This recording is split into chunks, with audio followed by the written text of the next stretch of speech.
जय हिंद। आज हम बात करने वाले हैं क्लासिफिकेशन के अलग अलग सिस्टम। जो वर्गीकरण है, दुनिया में अलग अलग प्रकार के जीव जो पाए जाते हैं उनको अलग अलग भागों में बांटना, अलग अलग टैक्सन यानी वर्गीकी संवर्गों में बांटना बहुत ज़रूरी है। और उसके लिए अलग अलग वैज्ञानिकों ने अलग अलग पद्धतियाँ विकसित की, अलग अलग सिस्टम्स विकसित किए और इन्हीं को 3 भागों में बांटा हुआ है: आर्टिफिशियल सिस्टम, नेचुरल सिस्टम और फाइलोजेनेटिक सिस्टम। आर्टिफिशियल सिस्टम कृत्रिम पद्धति, नेचुरल सिस्टम प्राकृतिक पद्धति और फाइलोजेनेटिक सिस्टम यानी जातिवृत्तीय पद्धति। इन तीनों के बारे में आज हम डिटेल में पढ़ने वाले हैं। तो चलिए शुरू करते हैं आज की वीडियो। सबसे पहले हम बात करते हैं आर्टिफिशियल सिस्टम ऑफ क्लासिफिकेशन की, यानी वर्गीकरण की कृत्रिम पद्धति। देखिए, सबसे पहले जो पद्धति विकसित हुई थी वो यही थी और 300 बीसी से 1830 ईस्वी तक यही चलती रही। इस क्लासिफिकेशन सिस्टम में एक या कुछ लक्षणों को आधार माना जाता है और उन्हीं के बेसिस पर जीवों को वर्गीकृत यानी क्लासिफाई किया जाता है। यहाँ पर लिखा हुआ भी है कि few easily observable characters of plants such as habit यानी ट्री, शब्स, हर्ब्स और floral characters, particularly the number of stamens and carpels. तो इनको आधार मानकर एक लक्षण को देखेंगे हम कि उसमें कैसा हैबिट है, उसके स्ट्रक्चर कैसा है, वो ट्री है, शर्ब है या हर्ब है, शाख है, झाड़ी है या ट्री है, या फ्लोरल कैरेक्टर्स उसके हम देख सकते हैं, जैसे उसमें कितने स्टेमन है, कितने कार्पेल है यानी पुंकेसर, स्त्रीकसर कितने हैं, उनके आधार पर हम देख सकते हैं। या कुछ लक्षणों को ही हम आधार मानेंगे और उसके आधार पर हम क्लासिफाई करेंगे जीवों को। आर्टिफिशियल सिस्टम के कई सारे एग्जाम्पल हैं, जैसे कैरोलस लीनियस ने एक वर्गीकरण मेथड दी थी जिसमें उन्होंने जो स्टेमन मौजूद होते हैं यानी पुंकेसर जो मौजूद होते हैं किसी भी फूल में, किसी भी प्लांट के फ्लावर में, उसके आधार पर 24 क्लासेस उन्होंने बांटी। इसके अलावा थियोफेरेस्टस जो बॉटनी के पितामह भी कहे जाते हैं, थियोफेरेस्टस, उन्होंने एक सिस्टम दिया था जिसे हम अभी देखेंगे। आर्टिफिशियल सिस्टम की हम मेरिट की बात करते हैं। ये बहुत आसानी से याद रह जाते हैं आर्टिफिशियल सिस्टम के जो कैरेक्टर्स होते हैं, क्योंकि एक या कुछ कैरेक्टर्स इसमें लिए जाते हैं और उनको कंपैरिजन किया जाता है। इसके अलावा जो कीज बनती हैं और आइडेंटिफिकेशन होता है, जो हमने पिछली वीडियोस में बताए हुए थे कि कैसे हम आइडेंटिफाई करते हैं किसी भी जीव को, उसमें भी आर्टिफिशियल सिस्टम बहुत प्रैक्टिकल है और आसानी से इसमें हम आइडेंटिफाई किसी भी जीव को कर सकते हैं। आर्टिफिशियल सिस्टम ऑफ क्लासिफिकेशन की डीमेरिट की अगर हम बात करें, सीमाओं की, तो पहली सीमा है कि इसमें कुछ कैरेक्टर या एक कैरेक्टर को ध्यान में रखा जाता है जिससे जो क्लोजली रिलेटेड स्पीसीज हैं, जो बहुत नज़दीकी स्पीसीज हैं, जातियां हैं, उनको बांटना, उनको अंतर करना, उनको पहचानना बड़ा मुश्किल हो जाता है। इसके लिए इसमें अगर हमने पहचानना है क्लोजली रिलेटेड स्पीसीज को तो बहुत सारे कैरेक्टर्स ध्यान में रखने होंगे। इसके अलावा जो आर्टिफिशियल सिस्टम ऑफ क्लासिफिकेशन है वो वेजिटेटिव और सेक्सुअल दोनों कैरेक्टरिस्टिक्स को साथ साथ ध्यान में रखता है, यानी जो शारीरिक बनावट है प्लांट की और जो फ्लावर के अंदर पॉलन ग्रेन्स और ओवम बन रहा है, जो सेक्सुअल कैरेक्टरिस्टिक्स हैं, उनको भी ये समान ध्यान में रखता है, जो कि बिल्कुल गलत है, क्योंकि वेजिटेटिव जो कैरेक्टर्स होते हैं, संरचनात्मक स्ट्रक्चर्स हैं प्लांट के, वो तापमान, इन्वायरमेंट के आधार पर बदलते रहते हैं, इसलिए हम दोनों को बराबर यहाँ पर वैल्यू नहीं दे सकते हैं। आर्टिफिशियल सिस्टम ऑफ क्लासिफिकेशन का बहुत अच्छा एग्जाम्पल थियोफेरेस्टस ने दिया था, जिसमें उन्होंने जीवधारियों को हर्ब, सब श्रब और ट्री 4 भागों में बांटा हुआ था। इसके अलावा एरिस्टोटल यानी अरस्तु ने भी एक आर्टिफिशियल सिस्टम ऑफ क्लासिफिकेशन दिया हुआ था, जिसमें लिविंग ऑर्गेनिज्म को प्लांट्स और एनिमल्स 2 भागों में उन्होंने बांटा और एनिमल्स को फिर उन्होंने रेड ब्लड सेल मौजूद होने पर एनीमा कहा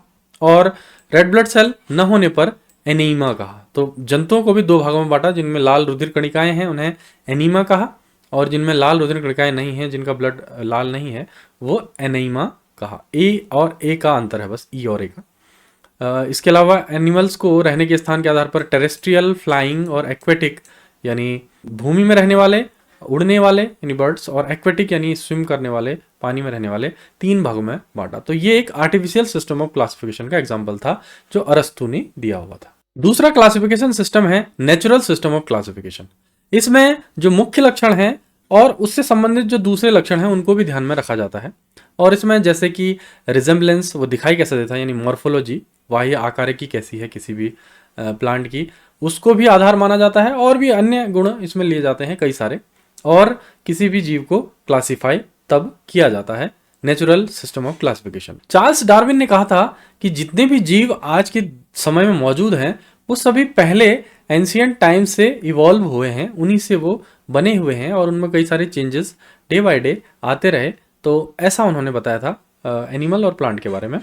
तो इससे ये निर्धारित होता है कि कहीं ना कहीं क्लोजली रिलेटेड सबके सब हैं और पहले से ही एक दूसरे से रिलेशन है इन जीवों का। इसलिए जो क्लोजली रिलेटेड प्लांट्स हैं उनको एक ग्रुप में रखा जाना चाहिए, यही नेचुरल सिस्टम ऑफ क्लासिफिकेशन कहता है। यानी प्राकृतिक रूप से जो जीव एक जैसे हैं, पहले से ही समानता दिखाते हैं, उनको एक ग्रुप में रखा जाए, ये है natural system of classification. Natural system of classification यानी प्राकृतिक पद्धति का सबसे अच्छा उदाहरण है बेंथम और हुकर का क्लासिफिकेशन, जिसे हम अभी इसके बाद देखेंगे।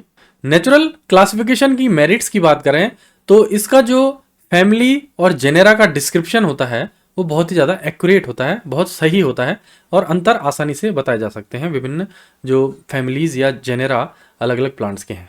इसके डीमेरिट यानी सीमाओं की अगर बात करें तो ये क्लासिफिकेशन कोई आइडिया इवोल्यूशनरी हिस्ट्री के बारे में नहीं देता है, यानी जीवों का विकास कैसे हुआ, उनके पूर्वज कौन कौन थे, उन जीनस, फैमिलीज और ऑर्डर की जो हिस्ट्री पहले हुई है उनके बारे में ये कोई जानकारी नहीं देता है। यहाँ पर आप देख रहे हैं Bentham and Hooker system of classification, जिसमें प्लांट किंगडम को दो भागों में बांटा गया है, क्रिप्टोगैमिया और फेनेरोगैमिया। क्रिप्टोगैमिया यानी नॉन फ्लावरिंग प्लांट्स, ऐसे पौधे जिनमें फूल नहीं होते हैं, और फेनेरोगैमिया में ऐसे प्लांट्स जिनमें फूल पाए जाते हैं।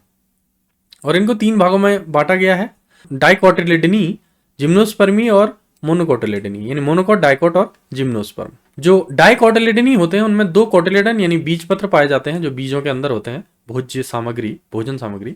और डाइकोटिलिडनी को तीन भागों में बांटा हुआ है, पॉलीपेटली, गैमोपेटली और मोनोक्लेमाइडी। ये तीन सब क्लासेस हैं इसकी, और बहुत सारी इसमें फिर फैमिलीज यहाँ पर दी हुई हैं, किसी की 9 फैमिली हैं, किसी की 34 फैमिली हैं, ऐसे बहुत सारी फैमिलीज इसमें दी हुई हैं।